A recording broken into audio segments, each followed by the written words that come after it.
Bom, então a gente tinha discutido, né, na aula passada, a lógica, né, por trás do cálculo, né, desses elementos equivalentes. E a gente viu o caso da indutância, né, indutância de indutores associados em série e em paralelo, né. A gente discutiu rapidamente, né, e até fez a demonstração também. Então, assim, o indutor ele tem essa característica de os elementos equivalentes, né, se comportarem das expressões, né, serem similares ao que a gente tem para os resistores, né. Então, soma a indutância equivalente de associação em série é a soma das indutâncias, e aí você tem a mesma expressão para a expressão similar, né, para associação em paralelo de indutores, similar ao que a gente tem, a expressão que a gente tem para associação em paralelo de resistores.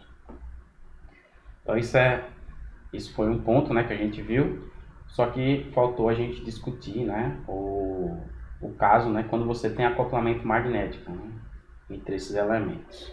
Então o que é que acontece se eu tiver que calcular, né, a indutância equivalente de indutores que possuem algum tipo de acoplamento magnético? Então a gente já começou a falar, a gente falou, né, na aula passada sobre o que é acoplamento magnético, né? Por que acoplamento magnético é importante, né? Em que tipo de aplicações, né?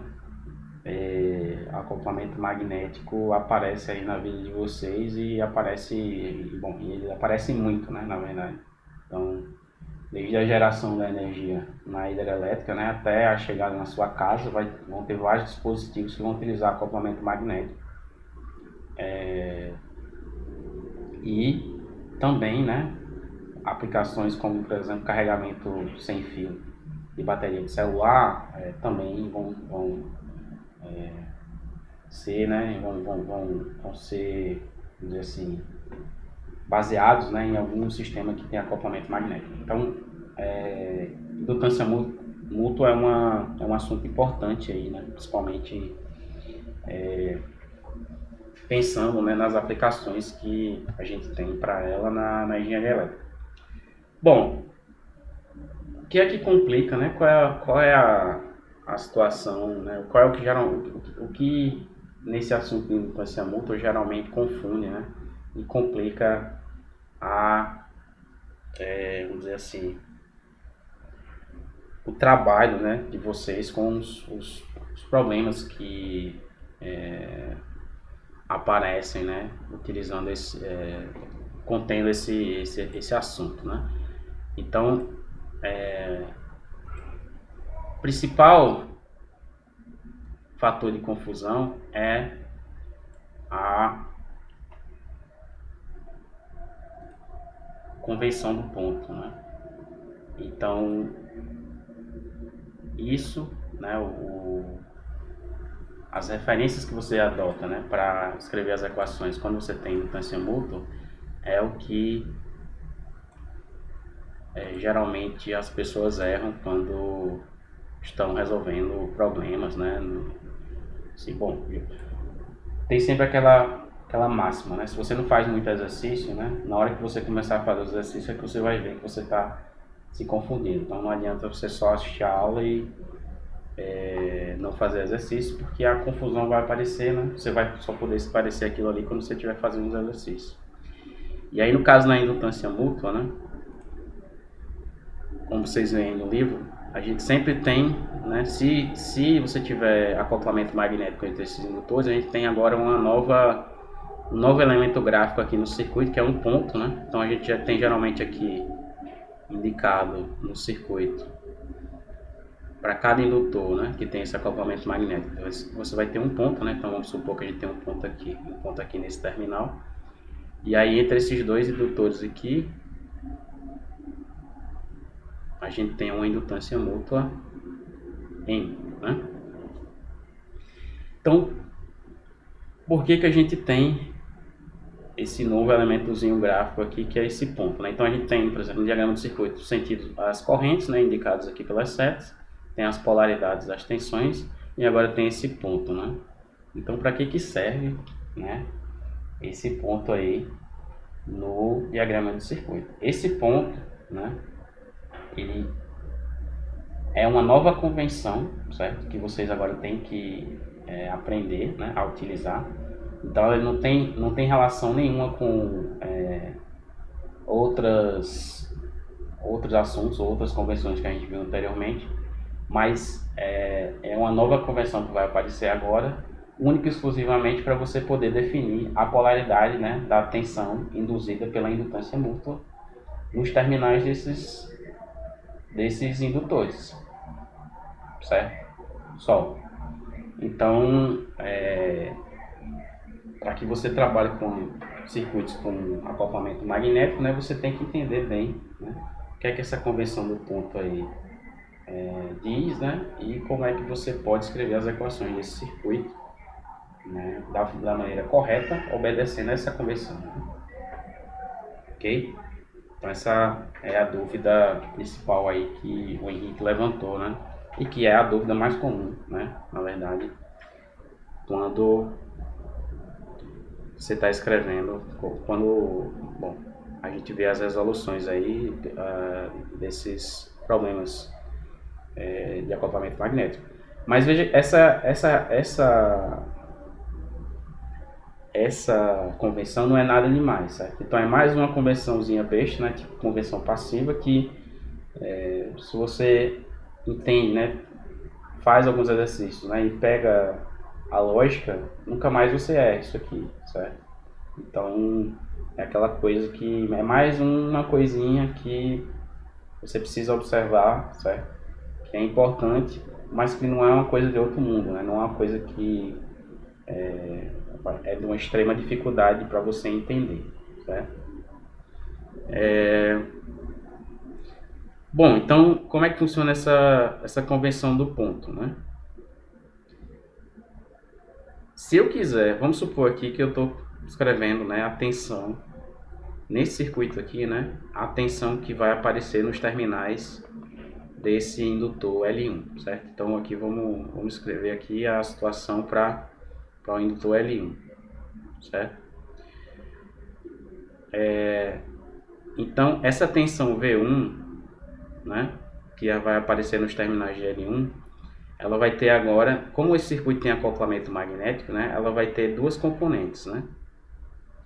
A primeira componente vai ser a tensão induzida pela indutância própria desse elemento, né, que é essa indutância L1. Então esse indutor 1, ao ser percorrido por essa corrente aqui, certo? Essa corrente vai induzir uma tensão, certo? Nos terminais desse indutor, e essa indução vai ser de acordo com o que a gente já sabe, né? Vai ser de acordo com o que a gente sabe da indutância própria do elemento, né? Da característica do elemento. Então essa tensão aqui, né, a gente pode escrever como sendo L1 vezes a derivada dessa corrente aí, no caso aqui é a corrente I0, né? Então vou colocar aqui I0. Então isso aqui a gente sabe, né, do funcionamento do indutor. Essa expressão valeria aqui no caso de ter ou não ter acoplamento magnético, então isso aqui não muda nada, certo? E aí, bom, essa expressão a gente tem que observar a convenção passiva, né? Então veja que a corrente está na direção da queda de tensão de referência, né? Então sinal positivo da convenção passiva. Beleza? Então isso aqui é o café, vamos dizer assim, é o feijão com arroz que vocês já sabem aí do comportamento do indutor. Pode falar, Hugo. É mais assim, questão de realmente assim, de indutores, assim, todo indutor ele tem necessariamente ele tem um fator de acoplamento ou existem indutores que não se acoplam? O indutor, né, ele vai ter um acoplamento, ele vai manter um acoplamento magnético se ele tiver um outro elemento indutivo muito perto dele, é perto o suficiente para que você tenha, porque o que é o acoplamento magnético, né? O acoplamento magnético é você ter uma bobina, vamos dizer assim, no espaço, né?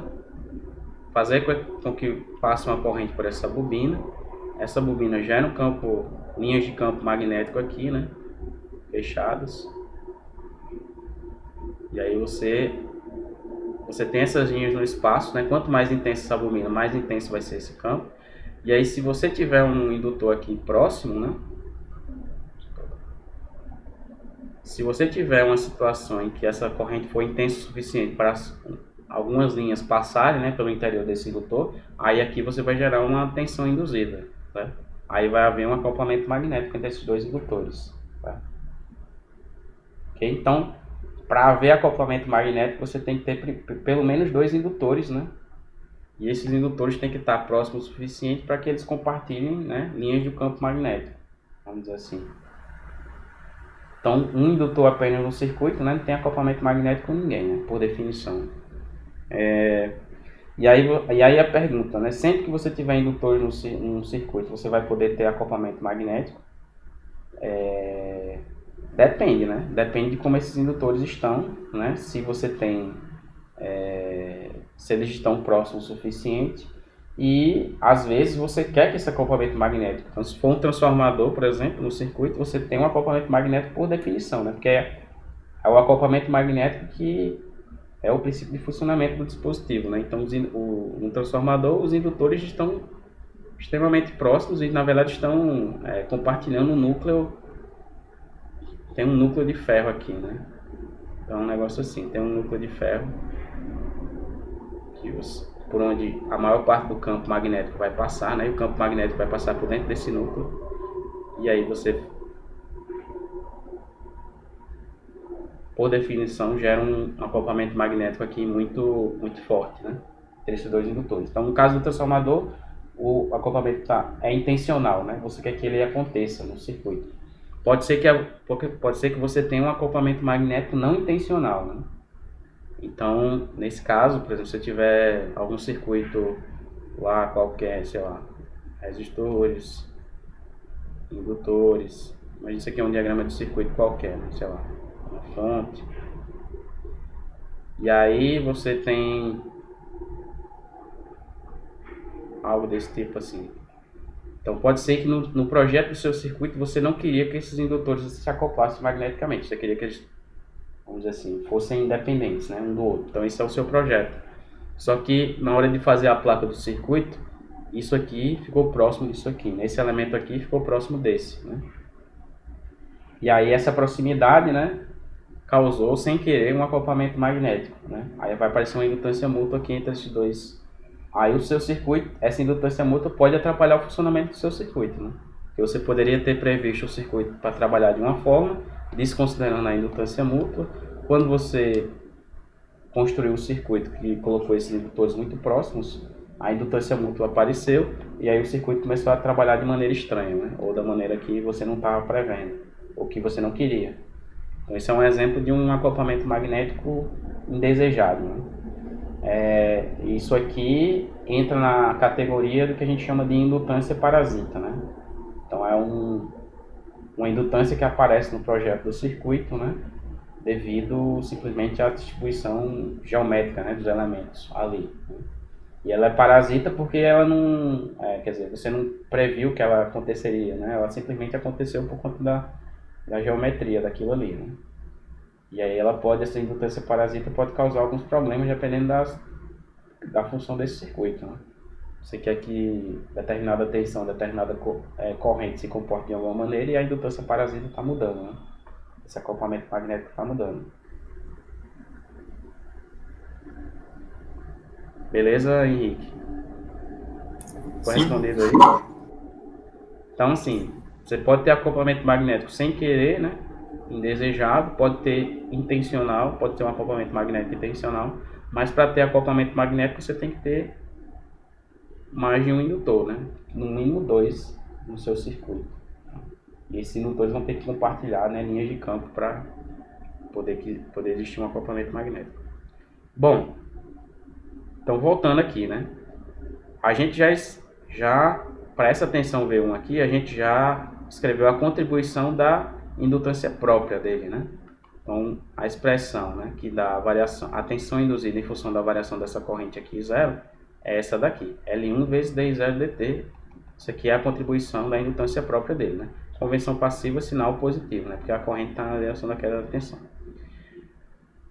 Agora, né, a gente precisa escrever a contribuição que vem pela indutância mútua, né? E aí aqui aparece uma coisa interessante, né? Porque vai aparecer uma tensão induzida aqui devido à corrente que passa por esse indutor aqui, né? Porque a corrente que passa por esse indutor aqui gera um campo, esse campo gera linhas que estão passando por aqui, e aí esse fluxo que aparece devido a essa corrente aqui, né, vai gerar uma tensão também induzida nesses terminais, certo? E vamos dizer assim, o valor, né, dessa tensão é dada pela indutância mútua, que é o M, né, vezes a derivada da corrente que está passando aqui, né, nesse indutor L2. Como os elementos estão em série, né, então a corrente que passa aqui é a mesma que passa aqui. Então aqui, de fato, vai ser apenas também D0 dt. Depois a gente vai ver o caso paralelo que não vai ser. Mas aqui vai ser a mesma corrente, né? Então veja que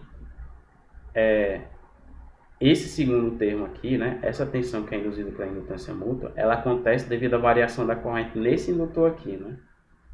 Enquanto que esse primeiro termo é devido à variação que passa da corrente que passa no indutor mesmo, né? No indutor que você está observando. Ok? Então aqui está o segundo termo, né? E esse segundo termo, ao invés da indutância própria, né, aparece a indutância mútua aqui. Pronto. Então, 95% do problema está resolvido, né? Só falta agora a gente determinar qual é o sinal que eu coloco aqui, né? Se é positivo ou negativo. E aí, é aí que entra a convenção do ponto, certo? Então, a convenção do ponto existe única e exclusivamente para você definir qual é o sinal que você vai colocar aqui nessa expressão. Se é positivo ou se é negativo, certo? Então, o sinal desse termo aqui, ele só vai ser definido pela convenção do ponto, né? E nada mais, certo? Aí, bom, o que é que diz a convenção do ponto, né? Se a corrente, essa tensão está sendo gerada por esse indutor, né?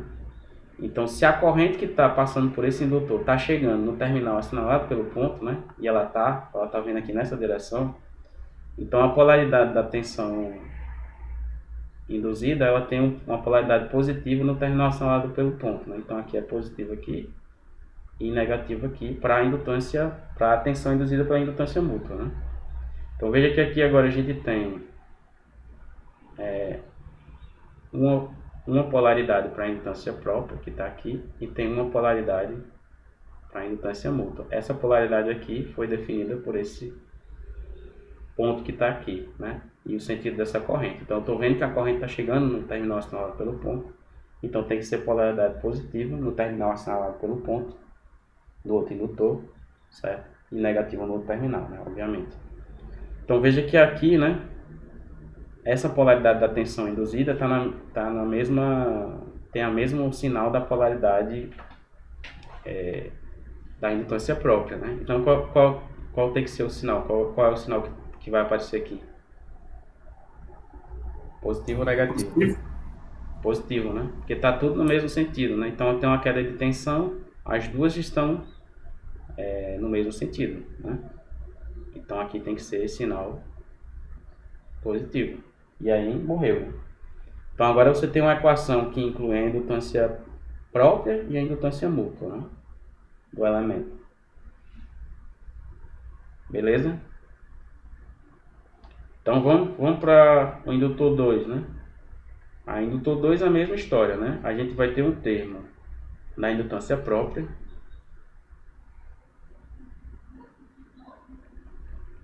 Para esse termo na indutância própria, convenção passiva, né? Corrente na direção da queda de tensão, sinal positivo, né? E a gente vai ter um termo da indutância mútua, né? Então o termo da indutância mútua vai ser M vezes... Aí agora eu vou observar a corrente que está passando nesse indutor aqui. Então a corrente zero, ela chega no terminal assinalado pelo ponto, né? Então isso aqui quer dizer que eu tenho que colocar... Se ela está chegando no terminal assinalado pelo ponto, é porque a polaridade positiva está aqui no terminal assinalado pelo ponto. Então, A corrente que passa pelo indutor L1 é a corrente zero também, né? Então aqui vai ficar D0 dt. E o sinal, né? Veja que a polaridade aqui de V2, essas duas polaridades aqui da indutância própria e da indutância mútua estão no mesmo sentido, né? Ou seja, isso aqui também vai ser sinal positivo. Certo? Então aqui morreu, né? Então agora você tem as equações, né? Que lhe dão, né, a tensão nos terminais desses indutores, contando tanto a indutância própria como a indutância mútua, certo? E aí, novamente, né, para que serve a conversão do ponto? Ela serve única e exclusivamente para poder determinar esse sinal aqui.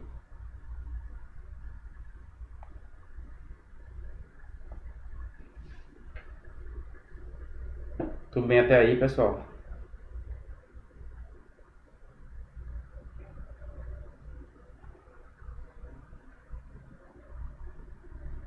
Professor, só para fixar aqui, onde tiver o ponto é onde vai estar o positivo da indutância mútua. Não é. Essa não é. Isso não é o que diz a conversão do ponto, né? O que é que diz a conversão do ponto?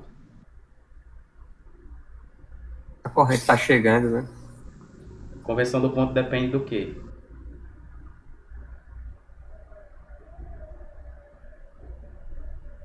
Por exemplo, né? Se eu quiser determinar a tensão, vou fazer aqui novamente, né? Se eu quiser determinar a polaridade da tensão induzida pela indutância mútua nesse indutor, né? O que é que eu tenho que observar?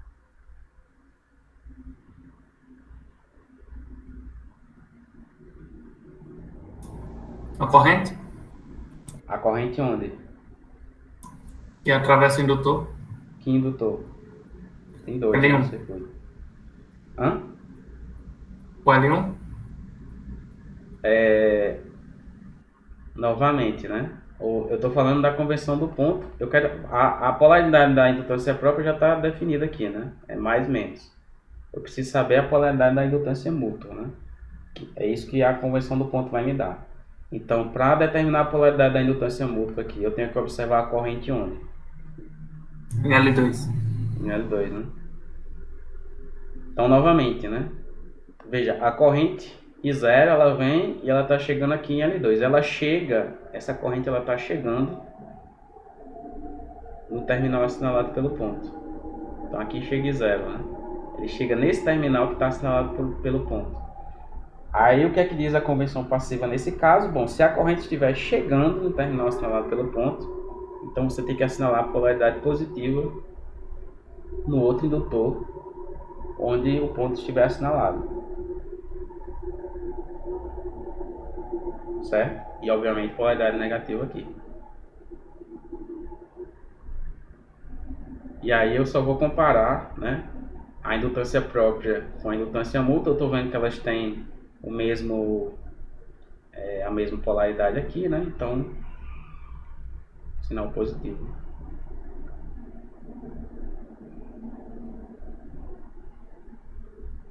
Ficou claro aí, William? Sim, agora sim. Então, quando você quer determinar a indutância mútua desse indutor aqui, você não olha para a corrente passando por ele, você olha para a corrente passando pelo outro, né? Porque a corrente que está passando pelo outro é que vai induzir essa tensão aqui, né? É a variação da corrente no outro indutor que causa essa tensão induzida pela indutância mútua nesse indutor aqui, né? E vice-versa. Então, quer dizer, veja, eu tenho um ponto, olha o sentido olha como é que a corrente está chegando aqui, né? Como é que a minha referência de corrente está com relação ao ponto. Vejo, né, que ela está chegando no terminal assinalado pelo ponto, então assinalo uma polaridade positiva aqui, né? Aí Alexandre está perguntando aí o caso dos pontos com inverso, né? Então vamos ver os dois casos aqui, né? Então primeiramente, né, vamos ver para esse caso aqui, né, como é que a gente pode... A gente já obteve aqui as duas equações, né, aplicando a regra aqui, né, a conversão do ponto. Então, vamos imaginar agora que eu quero pegar esses dois indutores com esse acoplamento magnético e substituir por um elemento equivalente. Então, se eu substituir isso aqui por uma indutância equivalente, eu vou ter, né, mais menos, isso aqui vai ser V, e aqui também vai ser a mesma corrente, né, I0, certo? Então, para esse elemento equivalente aqui, né, a gente pode escrever, né, o seguinte, V, que é a tensão aqui, né, nos terminais, tem que ser a indutância equivalente vezes a derivada da corrente zero. Então isso aqui é o que a gente espera que aconteça por elemento equivalente. Só que essa indutância equivalente agora, ela também tem que levar em conta essas indutâncias mútuas, né? Essas equações que a gente escreveu aqui. Então, que equação, né? Qual lei de Kirchhoff eu posso utilizar aí para obter essa indutância equivalente?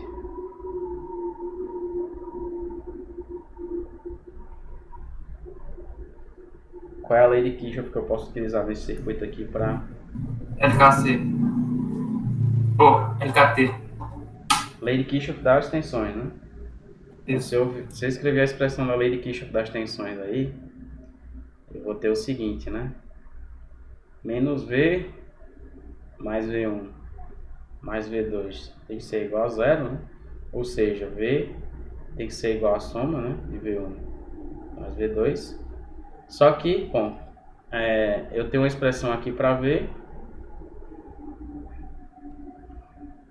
Eu tenho uma expressão aqui para V1 e para V2, né, aqui do lado esquerdo. Então, eu vou substituir essas expressões, né? Então, aqui eu fico com indutância equivalente vezes a derivada. Tem que ser igual, né? Aí, a expressão para V1. L1 vezes a derivada da corrente no tempo, aí mais M, né, derivada da mesma corrente e zero no tempo, né, somado com L2 D0 dt, mais, novamente, né, M vezes D0 dt. Então, nesse caso aqui, né, a derivada, né, está multiplicando todos os termos de todos os lados da equação, né? Então eu posso cancelar isso aqui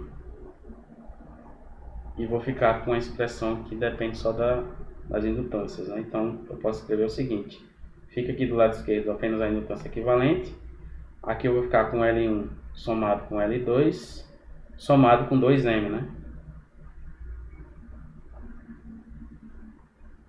Certo? Então essa é a expressão que eu tenho no final das contas para a indutância equivalente quando eu tenho acoplamento magnético e para essa configuração de pontos aqui, né?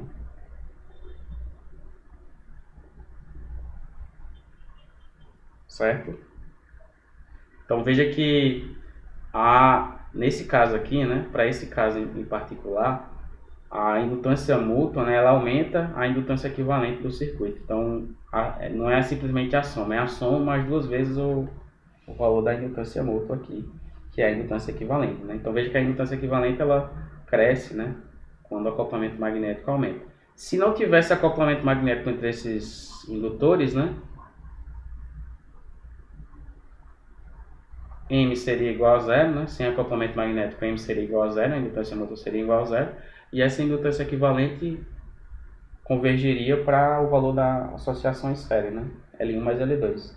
Então veja que isso aqui faz sentido, né? Se a gente analisar, né, a situação quando o acoplamento desaparece, né?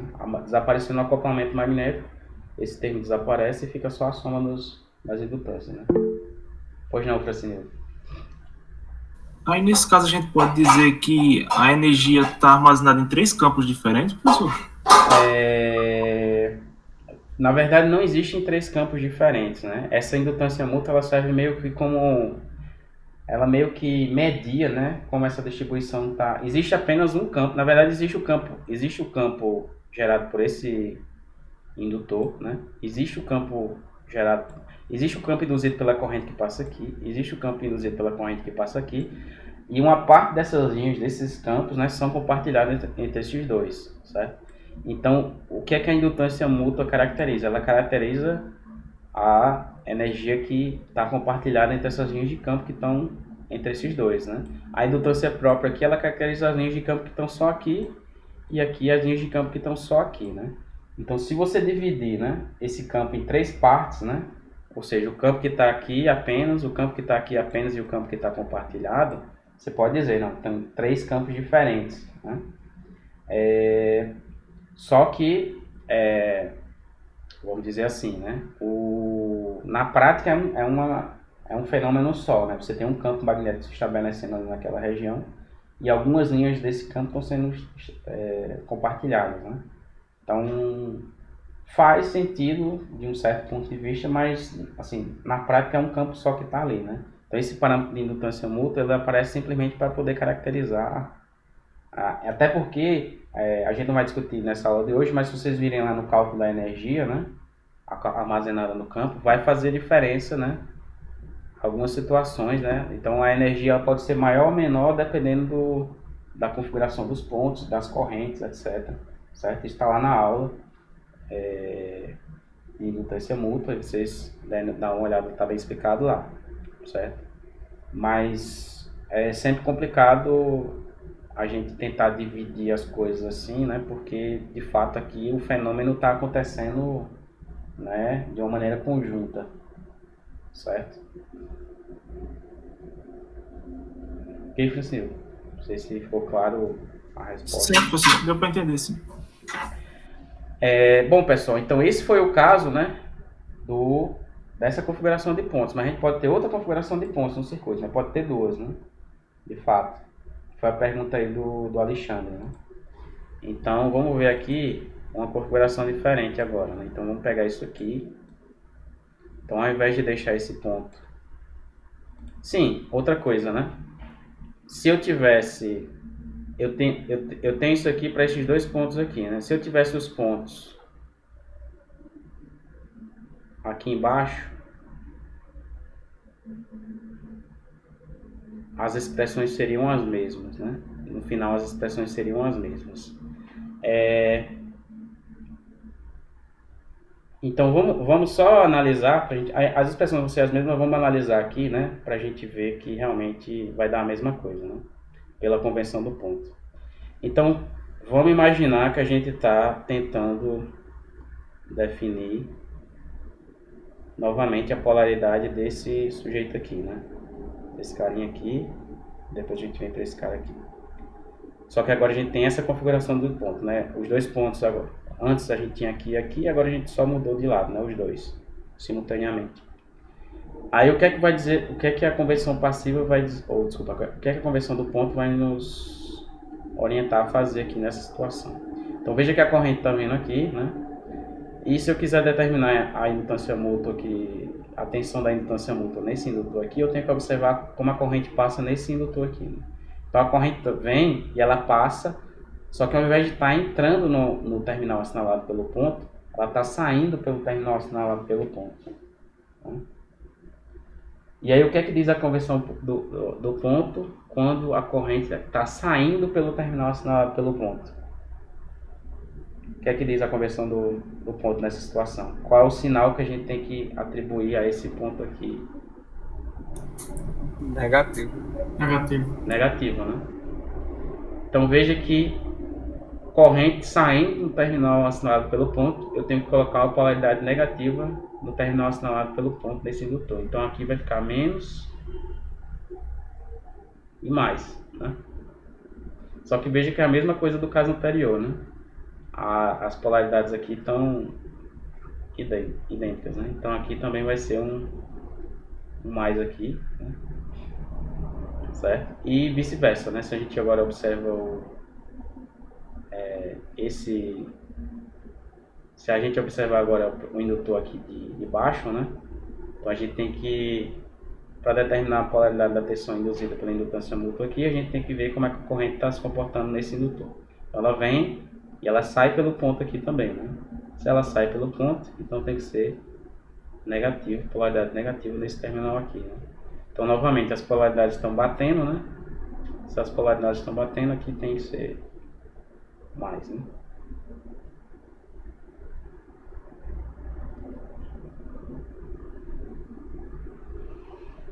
Ok, pessoal?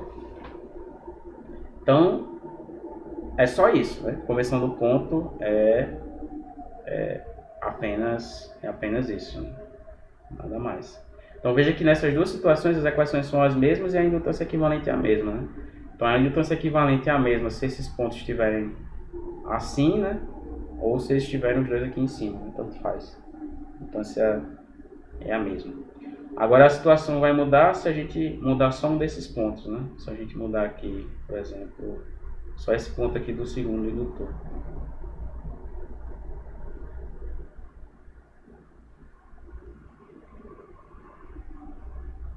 Então vamos voltar aqui novamente, né? E vamos ver esse caso agora.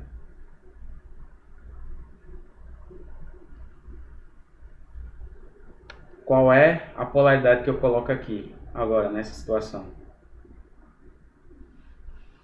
Mais. Corrente tem. Ah, não. E a corrente está saindo de L2. Fica menos e mais. Veja que a corrente está vindo aqui, né? Ela está saindo de L2 pelo terminal assinalado pelo ponto, né? Se ela está saindo desse indutor pelo terminal assinalado pelo ponto, então tem que colocar polaridade negativa aqui, né? E obviamente polaridade positiva aqui, né? E agora, e a tensão induzida aqui nesse caso? Como é que está a situação da corrente em L1? O zero está entrando em L1, aí seria mais ali no ponto. Então aqui tem que ser mais, né? Então aqui sinal positivo no terminal assinalado pelo ponto. Positivo, negativo. Aí agora vamos comparar, né, os sinais. Então veja que os sinais aqui estão trocados, né? Nesse caso. Então, ou seja, né? Para a polaridade de tensão aqui eu teria sinal positivo, né? Que foi mantido pela conversão passiva. Então, esse sinal é o mesmo sinal da polaridade da tensão. Tem que ter cuidado aqui, né? Porque se a conversão passiva trocar, muda aqui, muda o sinal aqui, né? Mas veja que a polaridade dessa tensão é a mesma, né? Nestes dois casos, só que mudou a polaridade das tensões induzidas, né? Então, se a polaridade é diferente da tensão induzida, então é porque aqui é o menos, né? Então, se você vem aplicando a lei de Kirchhoff das tensões aqui, né? Você vem, aí chegou no indutor. Aí tem a queda de tensão induzida pela indutância própria e depois tem um aumento de tensão, né? Sinal negativo, induzido pela indutância mútua, né? Chegou aqui no indutor L2, tem a queda de tensão da indutância própria e depois tem um aumento de tensão pela indutância mútua. Ok? Professor, você só pode explicar de novo a polaridade em L2? L1 eu entendi. Em L2, a gente quer determinar a polaridade em L2. O que é que a gente vai fazer? Olhar para L1, né? Então, em L1, o que é que está acontecendo com a corrente? A corrente está chegando, terminal assinalado pelo ponto. Se a corrente está chegando no terminal assinalado pelo ponto, o que é que diz a conversão do ponto? Corrente chegando no terminal assinalado pelo ponto, eu tenho que colocar a polaridade positiva do terminal assinalado pelo ponto no outro indutor. Ok, entendi. Aí aqui fica positivo e aqui fica negativo, certo? E os dois ficam opostos, né? Sinais contrários ao sinal da indutância própria. Aí veja que aqui só vai, quer dizer, essas equações só mudou esse sinal aqui, né? Do caso anterior. Então aqui vai mudar apenas esse sinal aqui também, né? Então aqui ao invés de ser menos de mais é menos, aqui é menos, mas a lei de Kirchhoff das tensões vai ser válida de todo jeito, né? Isso aqui não muda. E aí, bom, a indutância equivalente também que eu estou buscando também não vai mudar. E aí, bom, se apareceu dois sinais de menos aqui, né? Agora eu vou ter que alterar esse sinal aqui da indutância equivalente, né? Então agora fica o sinal de menos, né?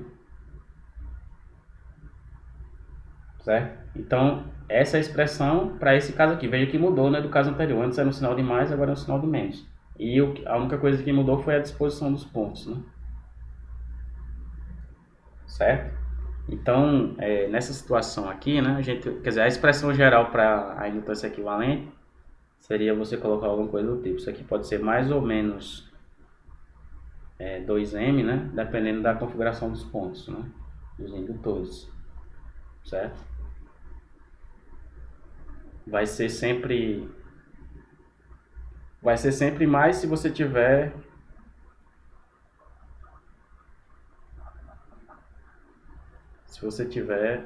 né, ou isso aqui,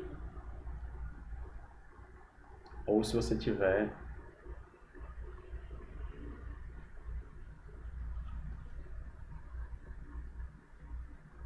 isso aqui, né? Eles sempre na mesma posição, né? Os dois na parte superior, os dois na parte inferior, tanto faz. E vai ser menos também em duas configurações, né? Nessa que a gente testou aí,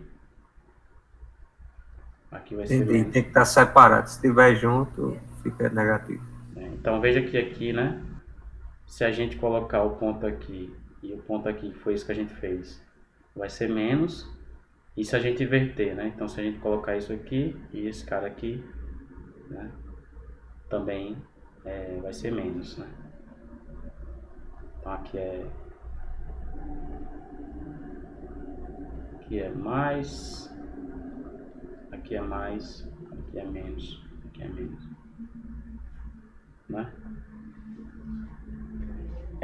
Você precisa decorar isso aqui? Não, você precisa só saber a convenção do ponto, né? Para poder identificar, escrever a expressão correta para isso aqui. Então, obviamente são 4 casos, né? Apenas da convenção do ponto, mas você pode fazer isso, deduzir a expressão apenas fazendo essa análise, né, rápida. Não é uma coisa do outro mundo isso aqui. Leis de Kirchhoff e convenção do ponto, né, resolve isso aqui para você. Bom, então isso aqui é a indutância equivalente quando você tem associação em série, né? E no caso em paralelo, né? No caso em paralelo a coisa se complica um pouquinho mais, mas a gente também consegue obter expressões para o caso em paralelo, né? Então vamos ver aqui.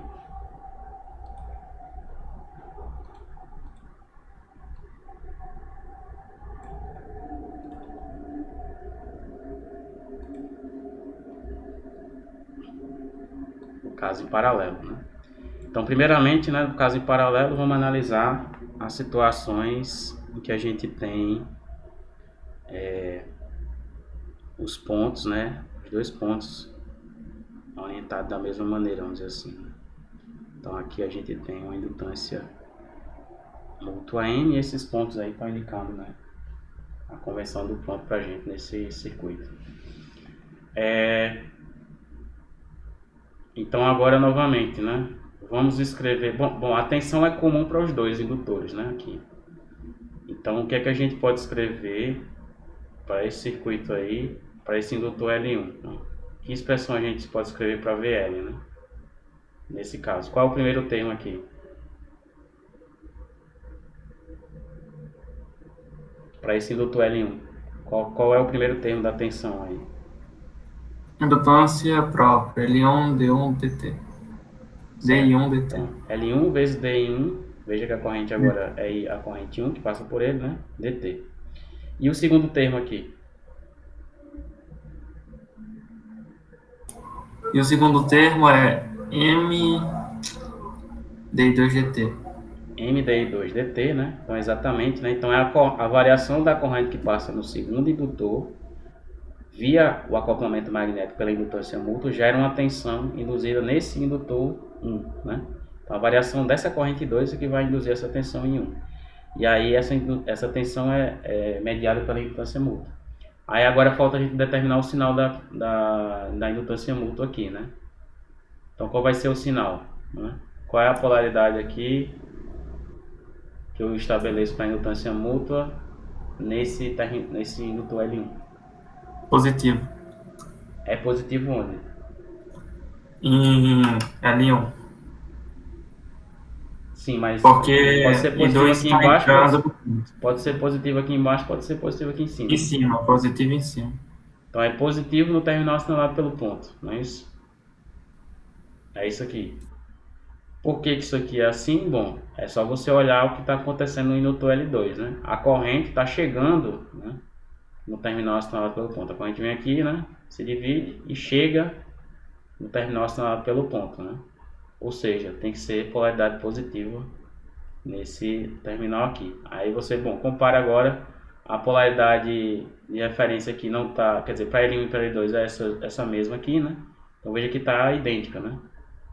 As duas polaridades. Então aqui tem que ser o sinal positivo, né? Então fizemos aí o trabalho para achar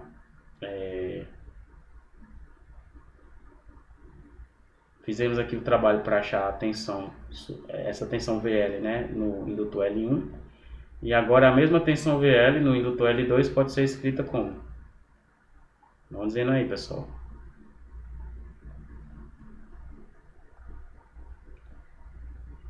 Qual é o primeiro termo aqui? L2, DI2, DT. Certo? Mais M, DI1, DT.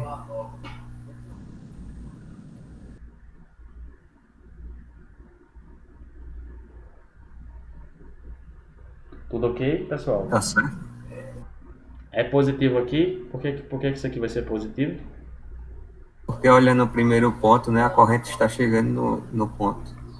Então, olhando esse indutor aqui, né, já que eu quero determinar a tensão induzida aqui, eu olho para esse indutor aqui e vejo, bom, a corrente 1 ela chega aqui nesse terminal, está pelo ponto. Então daqui eu tenho que colocar essa polaridade aqui para o indutor, para a tensão induzida, né, nesse indutor L2 vem indutor mútuo. Então, como essa polaridade aqui bate com a polaridade de referência, né, para essa tensão aqui já, da indutância própria, então é sinal positivo aqui, certo? Então, ou seja, se eu percorro o circuito dessa maneira, né, por exemplo, eu passo aqui no indutor L1, eu tenho uma queda de tensão devido à indutância própria e tenho uma outra queda de tensão devido à indutância mútua, né? E a mesma coisa para L2, só venho nesse sentido aqui, né? É queda de tensão da indutância própria mais uma queda de tensão da indutância mútua. Bom, então isso é uma coisa, né? Aí agora, nesse circuito, né? Se eu quiser determinar o elemento equivalente, como é que eu vou fazer aí com essas equações? A que eu vou recorrer para determinar a indutância equivalente nesse circuito aí?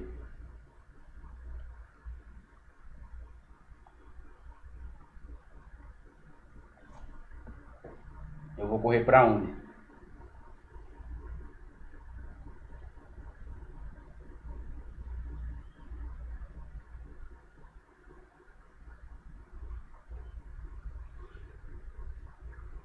Lei de Kirchhoff dá certo? Que tá, se tem duas, né? Tem que ser mais específico. As tensões, né? Lei de Kirchhoff das tensões, eu consigo tirar alguma coisa daí? Lei de Kirchhoff das correntes, professor. Lei de Kirchhoff das correntes. Bom, então veja, eu tenho que relacionar, né? Eu tenho que achar uma equação que relacione tudo isso, né? Que relacione a indutância equivalente, as indutâncias individuais e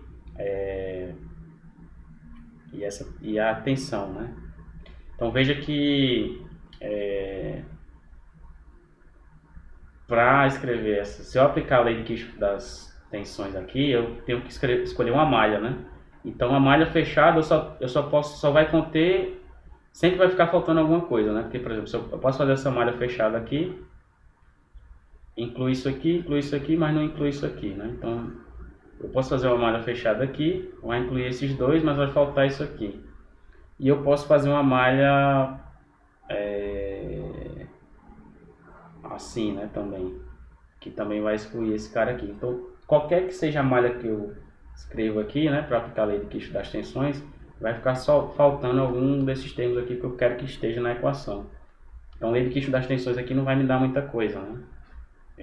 Então, eu tenho que realmente recorrer à lei de Kirchhoff das correntes, que é por onde vai sair essa expressão da impedância equivalente. Então, eu posso escrever o que da lei de Kirchhoff das correntes aqui?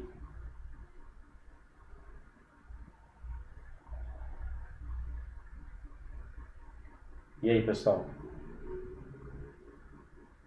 Qual é a expressão da lei de Kirchhoff das correntes para esse circuito aí? Zero igual em 1 mais 2. I 0 igual a soma, né? De 1 mais I2. Então tá aí a lei de Kirchhoff das correntes.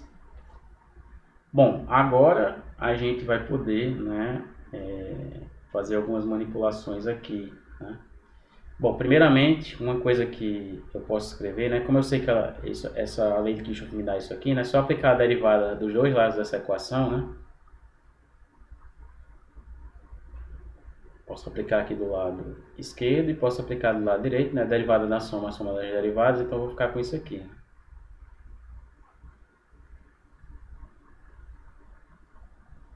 D2 dt. Não é isso?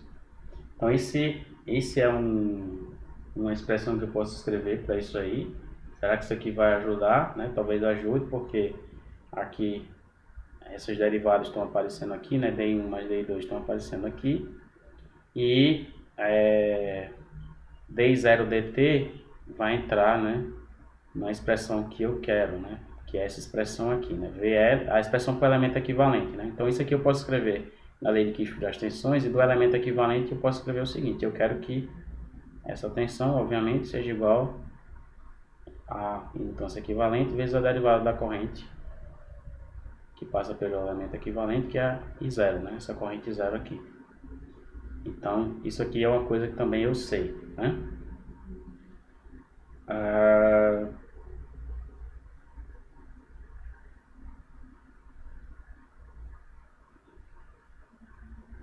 Tudo bem, pessoal? Até aí? Vocês acompanharam? Conseguiram acompanhar até aí?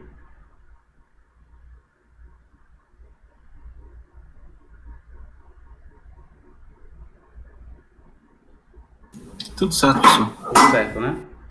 Então veja só. O que é que me falta para achar esse elemento equivalente aqui, né? Bom, eu sei que isso aqui é a soma de 1 com I2, né? Então eu posso inclusive escrever isso aqui, né, como sendo L equivalente vezes aqui D1 somado com DI2 dt, né? Isso aqui também vai ser verdade, né? Porque a gente está usando o que a gente obteve aqui da lei de Kirchhoff das correntes. Então veja que o próximo passo aqui seja a gente determinar, né, quem é essa soma aqui, né, de D1 dt com D2 dt em função de VL, né, e em função das indutâncias, né. Aí, bom, a gente sabe que a gente tem essas equações aqui, desse lado aqui, mas aí a gente não sabe ainda como é que determina D1 e D2 dt, né? Para poder saber quem é essa soma. Então, o que é que eu posso fazer com essas equações aqui, né, para determinar essas correntes, essas derivadas, individualmente?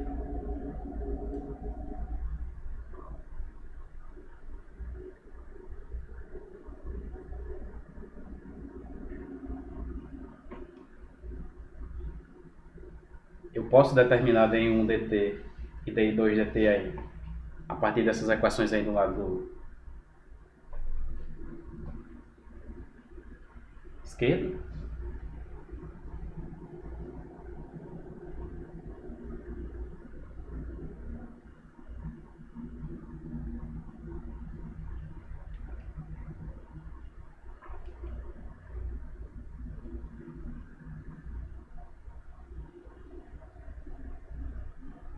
Vamos deixar a coisa aqui mais simples para ver se vocês entendem, né? Se eu pegar essa equação aqui que está do lado esquerdo, né? Eu vou chamar d1 dt de x, vou chamar isso aqui d2 dt de y. Aí eu vou escrever essas equações dessa maneira, ó. L1 vezes x mais m vezes y igual a VL. E depois m vezes x mais L2 vezes y também igual a VL. Isso aqui é o quê?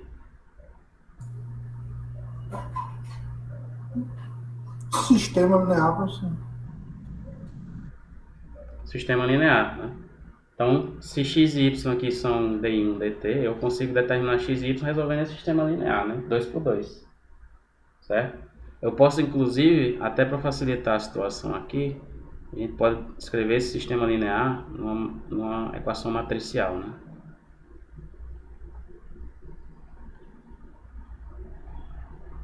X, y, né? Isso aqui igual a VL. Então esse é esse sistema linear aqui na forma de uma equação matricial. Qual é a forma mais simples de eu resolver essa equação matricial aqui, né? Eu vou chamar essa matriz de A, vou chamar essa matriz de X e vou chamar essa matriz aqui de, sei lá, B. Como é que eu posso determinar X aqui de uma forma bem simples?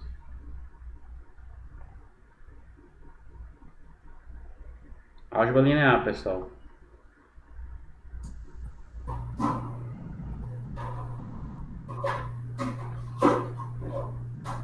B inversa de A, né, professor?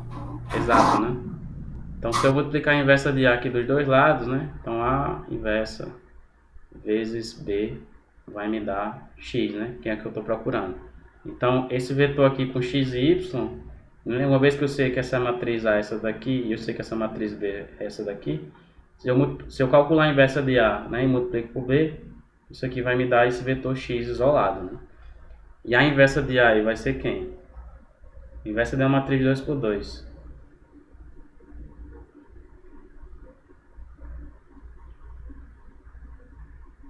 Então isso aqui geralmente é uma coisa que, bom, quem fez álgebra linear aí poderia saber de cabeça, né? Mas essa matriz aqui, né? Para você determinar a inversa da matriz 2 por 2, você calcula o determinante, né? Então o produto aqui da diagonal principal menos a diagonal secundária, né? Então isso aqui ficaria 1 sobre o determinante da matriz, que é 1 sobre L1, L2, né? Menos m ao quadrado, né? Que é a diagonal secundária aí. Então isso aqui me dá isso aí, multiplicado pela matriz. Agora o que é que vai acontecer, né? Eu vou trocar esses elementos da diagonal principal. Então aqui fica L2 e aqui fica L1, né? E aqui eu troco o sinal da diagonal secundária. Então aqui fica menos m e aqui menos m. Então é isso aí. Então essa é a matriz inversa, né? Dessa matriz A. Agora eu pego essa matriz, multiplico pela matriz B e eu tenho quem é x, quem é y, né? Certo? Aí eu vou saber quem é D1 dt e D2 dt, que é só observar, né, os elementos aqui do vetor que eu vou obter, né? Ok, pessoal? Então aí, ó, versão de matriz, né, onde vocês não esperam. Bom, sabendo disso aqui, né, a gente pode, vamos fazer esses cálculos aqui rapidinho, quer dizer, a coisa besta também você pode fazer na mão, não, cálculo um produto de uma matriz 2 por 2 aqui, depois vocês podem checar na mão, mas a gente pode fazer aqui no SimPy, né, já que a gente está chegando aí já no final da aula. Então veja que aqui, né, eu vou fazer exatamente isso, né, eu vou pegar essa situação que a gente analisou e vou definir as equações do circuito em termos dessa equação matricial. Então eu vou pegar essa equação que a gente viu, né, para cada um dos indutores, e agora eu vou definir aqui, né, algumas variáveis, né? Vou definir uma matriz e vou fazer essa análise que a gente viu aí, né? Então veja que a minha matriz A é aquela matriz que vocês viram, né? Que a gente definiu. Deixa eu só ver um negócio aqui.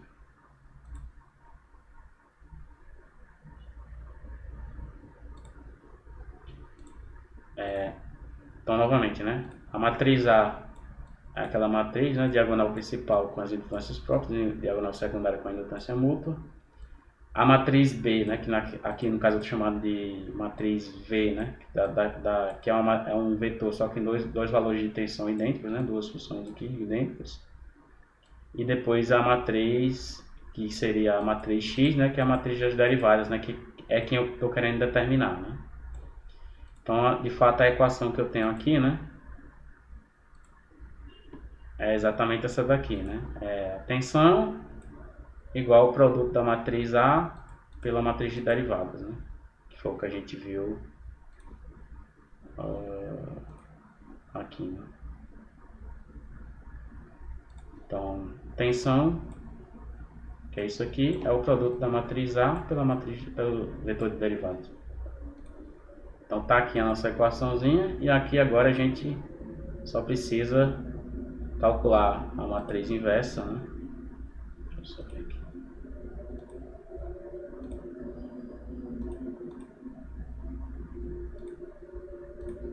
Veja que eu estou apenas calculando aqui a matriz inversa, né? E aqui ó, o resultado que apareceu, né? Exatamente aquele que a gente viu ali, né? Um sobre o determinante, tá aqui dividindo todos os termos, né? Aqui a diagonal principal foi trocada, né, a posição dos elementos, e aqui ficou o menos, né, troquei o sinal da diagonal secundária.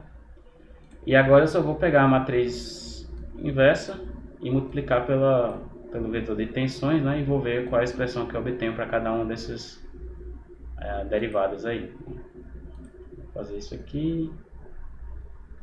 Então é isso aqui que a gente obtém, né. Então isso aqui vamos só colocar aqui. Depois que você faz esse produto, né? Então você fica com DI1 dt, é esse primeiro termo aqui, que é o termo de cima. Então vai ficar com L2 menos M,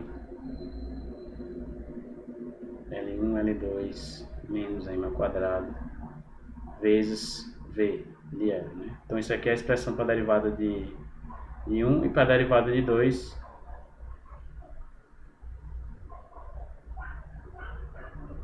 Aí vai ser L1 menos M dividido por L1, L2 menos M ao quadrado vezes VL, né?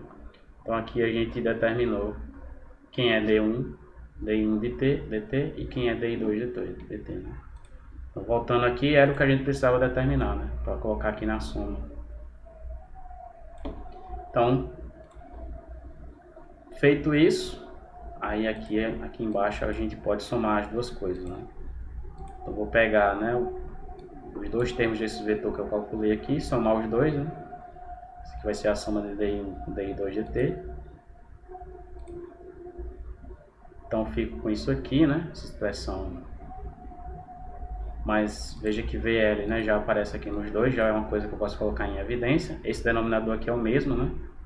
Eu também posso colocar em evidência. Então, isso aqui, né, a gente ainda poderia dar uma simplificada maior e ficaria da seguinte maneira, né? L1 mais L2 menos 2M dividido por L1 L2 menos M ao quadrado, tudo isso aqui multiplicado por VL. Então isso aqui seria a soma.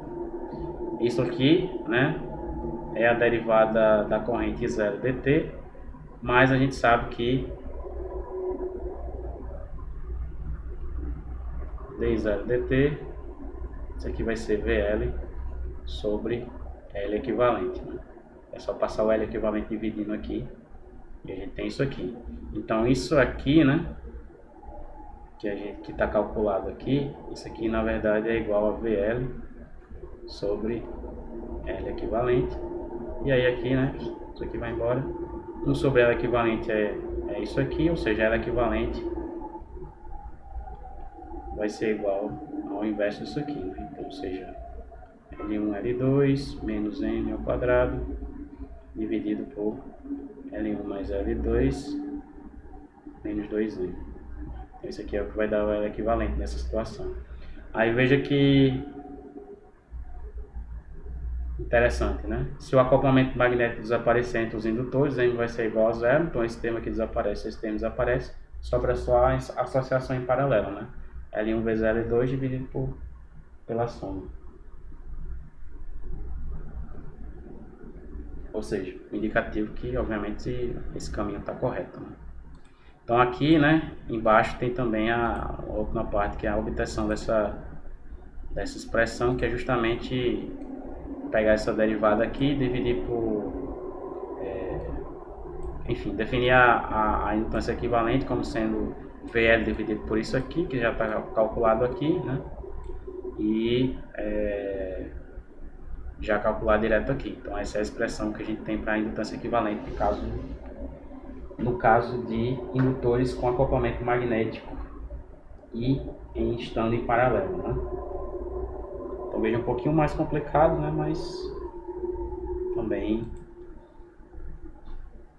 não é uma coisa do outro mundo, né? Determinar esse... Bom, aí isso aqui é para o caso, né? Novamente, né? É para o caso em que você tem esses pontos aqui, né? Então isso aqui vai ser idêntico se você puxar os dois pontos aqui para baixo, as equações vão ser as mesmas, né? Mas se você pegar um desses pontos e puxar só um, né? Apenas um,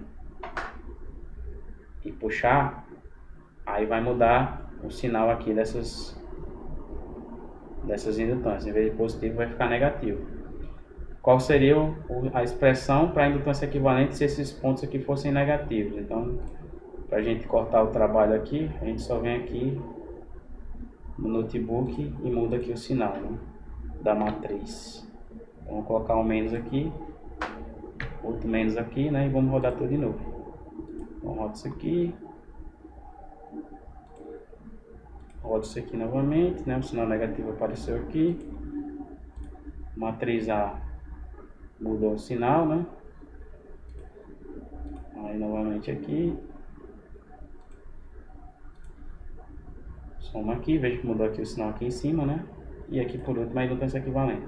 Veja que aqui, né, a expressão da indutância equivalente é essa daqui, né? Tem então menos em cima e menos embaixo, né? Se eu rodar agora, só aparece o menos em cima, né?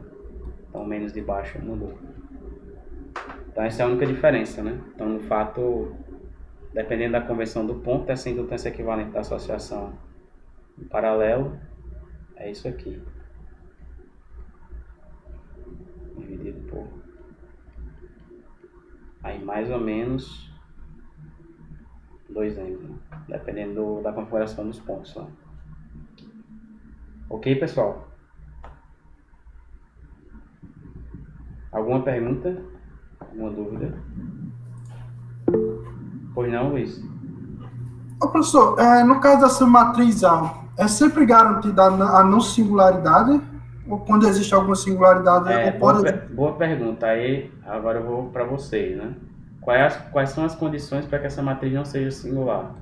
Isso é uma excelente pergunta. Essa matriz A aqui, né? Ela tem que ter inverso, ela tem que ter inverso, né? Aqui a gente não está falando nada sobre ela, está assumindo que a inversa existe. Aí eu vou perguntar para vocês, em que condições essa matriz não vai ter inverso? Álgebra linear. É quando determinante negativo.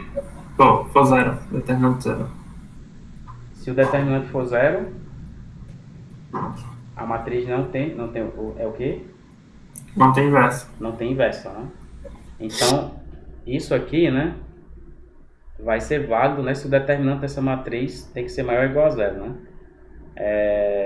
Na verdade, ele tem que ser diferente de zero, né? Porque se ele for negativo, vai ser uma raiz complexa, mas também isso não vai fazer sentido fisicamente. Então, de fato, aqui, né, o determinante da matriz é esse produto aqui, né? L1, L2 menos M ao quadrado, né? Então, isso aqui é o determinante, né? Então, isso aqui pra gente, né, como a gente como a gente sabe, né, que não faz, nessa situação não vai fazer sentido encontrar uma indutância equivalente complexa, né, por exemplo.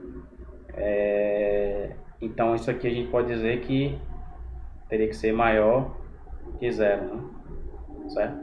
Ou seja, significa dizer o seguinte, que L1 vezes L2 tem que ser maior do que m ao quadrado, né? Ou seja, m ao quadrado, m tem que ser menor do que raiz quadrada de L1, L2. Não é isso?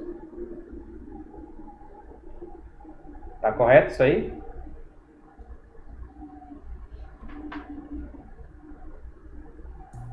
Módulo, né? Porque o módulo L1 e L2 são positivos, né? M também é positivo, né? Não existe indutância negativa.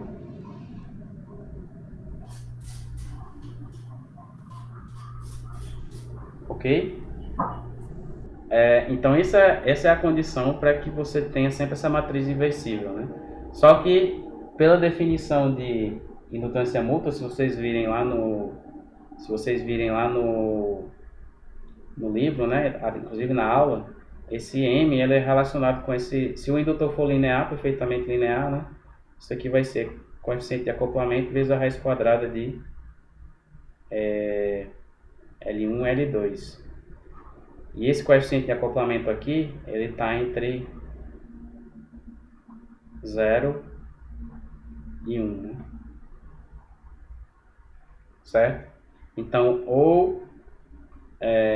quer dizer, esse coeficiente de acoplamento, né, que ele dá a intensidade com que esses campos estão unidos, né, no acoplamento magnético, ele é um valor que está entre 0 e 1, né, geralmente.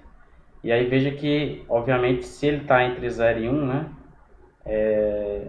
geralmente m é menor do que a raiz quadrada, né, disso aqui, porque eu estou multiplicando esse número por um número que está entre 0 e 1, então ele tem que ser menor, né, certo, do que a raiz quadrada, do que essa raiz quadrada, né, certo? Então, obviamente, isso aqui, nessa situação, né, é sempre verdade, né? Só tem um caso especial, que seria quando você tivesse essa indutância aqui, esse valor K exatamente igual a 1, né? Que aí você teria esse determinante como sendo 0, né? Só que aí aí entra uma singularidade, né? E você ter o acoplamento magnético 100%, né? Seria todas as linhas de campo, né, estarem sendo compartilhadas por esses dois elementos. E aí você teria que rever, né, essa questão da indutância mútua. Então você teria que voltar nas equações anteriores e levar isso em consideração. Então acho que alguma coisa que mudaria. Essa equação, acho que ela convergiria para ao invés de ficar um sistema 2x2, ficaria apenas uma equação, né? Porque de fato você teria, é como se esse sistema aqui, né, ele perde uma dimensão, ele cairia só para uma dimensão, no caso de 100% de acoplamento magnético, né?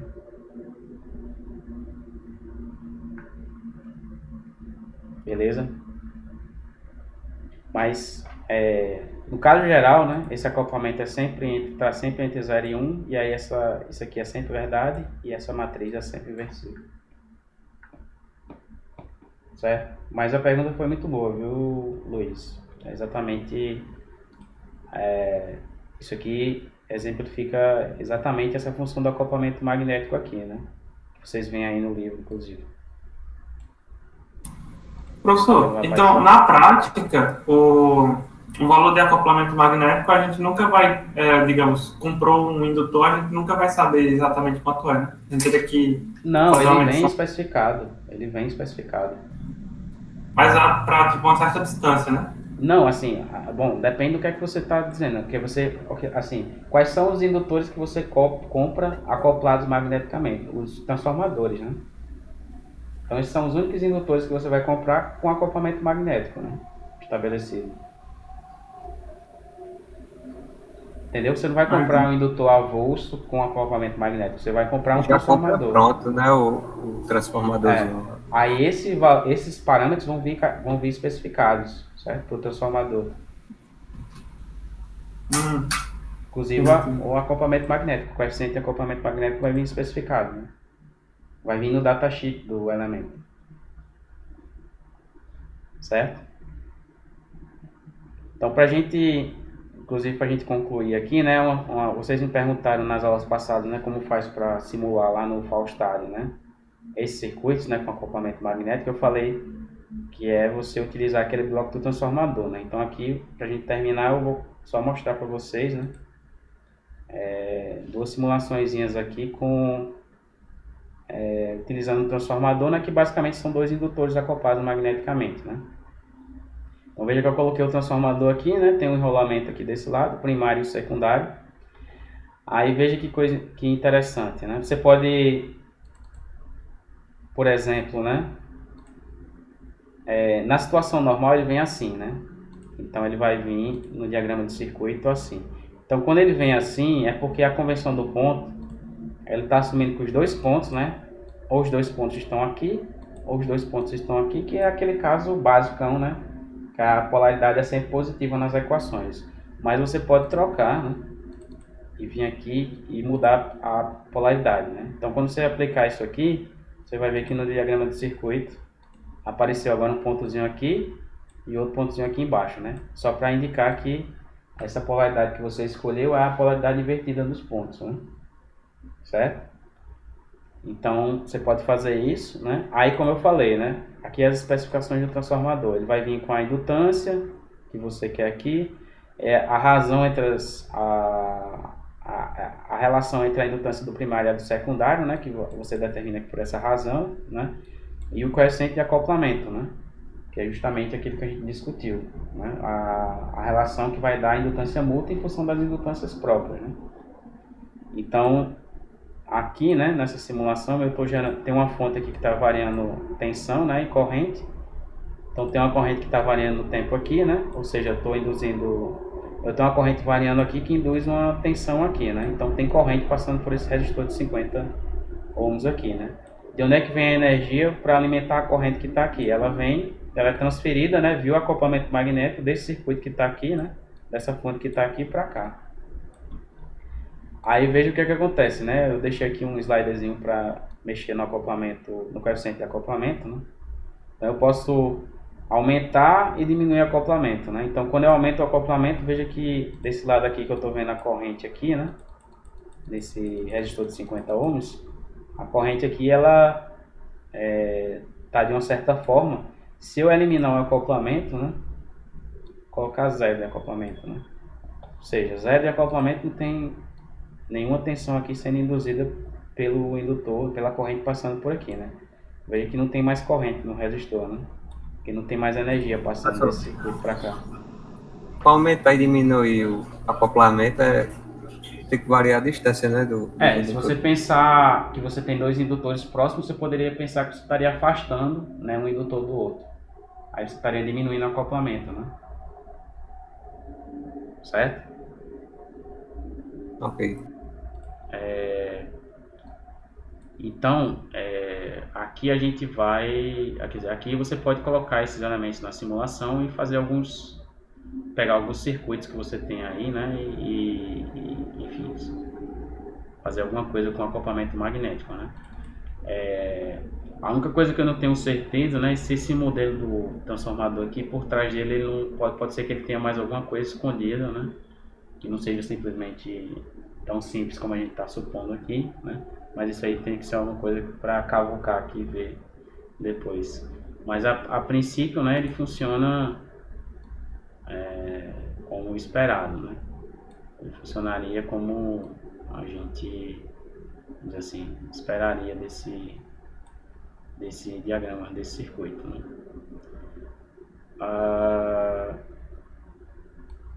Bom, isso aqui é a simulação com indutores em paralelo, né? Mas eu posso também... Deixa eu ver aqui. Eu coloquei aqui também para vocês verem como fazer em série, né? Em série Você pega o mesmo transformadorzinho e aí você faz esse circuito aqui, né? Então esse agora tem um resistor e os circuitos, os indutores agora estão em série, né, do transformador, porque veja, a corrente vem, passa pelo primeiro indutor, aí vem, passa pelo segundo indutor aqui e aí continua o percurso dele. Então esses dois indutores agora do transformador estão em série, né? Aí veja que isso aqui vira realmente um circuito vira um circuito RL, né? Um resistor e um indutor equivalente. Então veja a curva aqui de carregamento do indutor, né? A corrente do indutor. Aí aqui também, se eu mexo no coeficiente de acoplamento, né? Eu mexo na indutância equivalente. E aí a forma de onda aqui vai mudando, né? Que a constante de tempo do circuito vai mudando. Então esse é assunto que a gente vai ver depois. Pois não, William? Nesse caso aí, como você está usando um gerador de onda quadrada, não estaria ocorrendo aí variações instantâneas de corrente? Sim, não. É que tá. Estão correndo variações instantâneas de tensão, isso aqui é uma fonte de tensão, né? A corrente não pode variar instantaneamente no indutor, né? Como vocês sabem. Então a corrente está aqui em amarelo, né? Veja que a corrente ela nunca varia instantaneamente, ela sempre muda, mas ela não dá saltos, né? Ela está variando continuamente. A tensão, que é o verde, sim, está dando saltos, né? Então você tem variação instantânea de tensão, mas não tem variação instantânea de corrente, né? Circuito RL.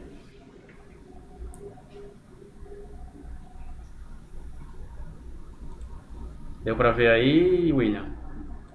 Sim, sim. Está É acontecendo. similar a curva é similar da capacitância, né? A tensão. Isso aqui é o circuito RL, para o circuito RC vai ser a mesma coisa, só que essa curva amarela, esse formato de curva amarela vai aparecer para o capacitor, né? Seria a curva de carregamento do capacitor. Aí você teria a constante de tempo no circuito RC, enfim, coisas aí que a gente ainda vai discutir. Quer dizer, já é assunto dessa semana, né? O circuito RL já é assunto dessa semana aí nas aulas. Mas isso aqui é justamente o circuito RL. Então, assim, quer fazer uma simulação com acoplamento magnético, né, de indutores em série, é só usar o transformador dessa maneira aqui, né? Faz a conexão assim desses terminais aqui de baixo, e aí esses indutores vão ficar acoplados magneticamente e apenas um percurso aqui para a corrente, né? Os elementos vão ficar em série. Professor, esses indutores que tem para normalmente em loja de eletrônica, que aí normalmente está na faixa de microhenries, eles conseguiriam fazer um transformadorzinho simples? Bom, e depende do que, assim, em tese, né, você consegue fazer um transformador, desde que existe acoplamento magnético, você consegue fazer algum tipo de transformador, né? A questão é a aplicação para a qual você quer aquilo ali, né? Porque, por exemplo, esses indutores muito pequenos, né, geralmente os condutores são muito finos, então a corrente que pode passar ali também é uma corrente muito pequena, etc, né? Então você quer saber, assim, você quer fazer que tipo de transformador, que tipo de potência vai passar por esse transformador, né? Porque potência vai estar relacionada à energia, a energia vai estar relacionada à corrente, né, que está passando ali. Então, quanto maiores os valores de potência e energia, geralmente maiores os valores de corrente. E aí, se maiores são os valores de corrente, as dimensões do dispositivo tem que mudar, né? Porque um indutorzinho pequeno, ele não vai aguentar uma corrente muito grande, né? Ele vai derreter, ele vai esquentar, vai derreter, vai queimar, né? Então, assim, o que realmente dimensiona o que você pode fazer com determinado tipo de indutor é a potência que você vai, da aplicação que você vai utilizar, né? Mas na teoria você pode fazer um transformador com quaisquer valores de indutância, né? A questão é que, bom, a utilidade desse transformador vai depender da aplicação que você quer utilizar, né? E da potência que essa aplicação vai requerer, né? Um transformador que está lá no poste, né, por exemplo, ele é construído daquele tamanho, não é à toa, né? Então você não pendura um negócio lá de 200, 300 quilos, 400 quilos no poste, né? Apenas por conveniência. Ele